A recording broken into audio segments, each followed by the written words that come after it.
I was born in Munich in 1916 during the First World War. My earliest memory is that I saw my father coming home from the war, and my total rejection of him because I'd never seen him before. But my father was a man of profound insights, and so it didn't take long, and I became his son. He was my first teacher and model of what a believing Jew should be like.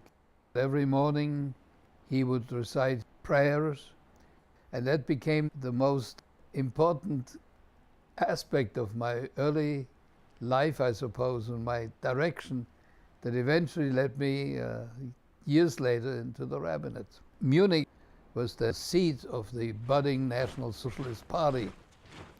I was coming home from school and my buddies waited for me and beat me up. I said, "What's the matter with you?" He says, "Well, we just heard that you killed Christ." In my late 18th year, I went to Berlin to enroll in the liberal rabbinic seminary. There was a notice posted on the bulletin board that a seminary in Cincinnati was offering scholarships. I wasn't the least bit interested. However, the then president, Ismar Ellbogen, he says, "You sit down right now and you write to your father." I got a one-page letter from my father, said, "Herman muss gehen. Herman has to go." I will never forget hanging out of the window of the train that took me out of the Munich station and waving a handkerchief and seeing their handkerchiefs waving me goodbye. And somehow or other,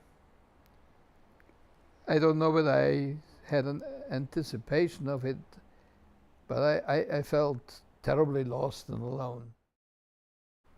The God with whom I was in contact, as I thought, is gone. Because once I got really to understand what the Shoah was, I could never understand how the God to whom I prayed and whom my parents believed in could function in the Shoah. So I went through a profound crisis. I even thought I should quit the rabbinate.